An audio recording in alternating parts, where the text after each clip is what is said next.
এক পক্ষ বলছে চাঁদা না দেয়ায় প্রাণনাশের হুমকি পেয়ে পরিবার নিয়ে পালিয়ে বেড়াতে হচ্ছে। অপরপক্ষ স্থানীয়দের দাবি চাঁদাবাজির অভিযোগ ভিত্তিহীন, ঘটনা দেনা পাওনাকে ঘিরে। বিষয়টি গড়িয়েছে আদালত পর্যন্ত। এমন ঘটনা চাঁদপুরে।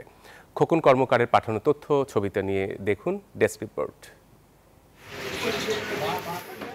চাঁদপুরের মতলব দক্ষিণ উপজেলার চরপয়ালী এলাকার পল্লী চিকিৎসক আবুল কালাম পাঠান 40 বছর ধরে চিকিৎসা সেবা দেন স্থানীয় চরপয়ালী বাজারে। গত 5 আগস্ট সরকার পতনের পর প্রতিবেশী সাবের হোসেন সিদ্দিকীর বিরুদ্ধে 10 লাখ টাকা চাঁদা দাবির অভিযোগ করেছেন তিনি। অভিযোগ করেন চাঁদা না পেয়ে প্রাণনাশের হুমকি দেয়া হচ্ছে। এমন অভিযোগে আদালতে মামলা করলে বসতভিটা পুড়িয়ে দেওয়ার অভিযোগও করেন তিনি। চাঁদা না দেওয়াতে আমার দোকানে তালা মারছে।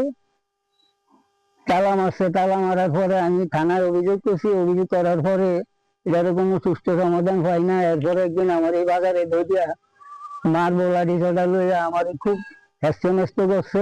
মামলা দেওয়ার 5-7 দিন পরে আমাদের এই ঘর বাড়ি সব ছাত্ররা সব কিছু জ্বালিয়া পড়ে আঙ্গুরে শেষ করিয়া দিছে। এখন আমাদের আর কোনো থাকার মতো কোনো জায়গা নাই। সরকারের কাছে আমরা এটার একটা সুস্থ বিচার এবং আমাদের যে ক্ষতি হয়েছে এটার ক্ষতিপূরণটা আমরা চাই। এদিকে চাঁদাবাজির অভিযোগ ভিত্তিহীন বলছেন অভিযুক্ত এবং প্রতিবেশীরা। এসপিসি নিয়ে একটা গ্রুপ খুলছিল, এরা অসহায় মানুষের কোটি কোটি টাকা মারা গেছে। এটা নিয়ে বিভিন্ন সময় বিভিন্ন লোকজনকে নিয়ে আসলে দরবার কারবার এবং তাদেরকে কিছু বললে আর মিথ্যা মামলা দেয়। আমি সামাজিকতার দৃষ্টিকোণ থেকে সামাজিকভাবে এটা নিয়ে কথা বলার কারণে আমাকে চাঁদাবাজির আমি মিথ্যাটা মামলা দিয়ে দিচ্ছে। এই ফ্যামিলিটা পুরো ফ্যামিলিটাই এসপিসি করার জন্য মাঠে ঘাটে এভাবে নামছে সারা বাংলাদেশে। কামাল নামে উনি আর কি টাকা পাইতো এবং এলাকার জনগণ টাকা পাইতো। ওই টাকার জন্য আর কি ওই দোকানে আর কি তালা দিচ্ছে। আর অভিযোগের বিষয়টি আদালতে বিচারাধীন বলছে প্রশাসন। এটা আদালত করে, আমি তো জানি না।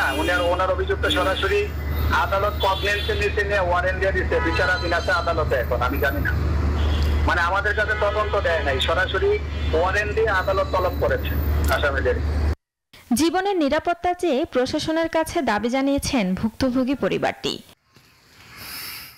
Desk report, news 24।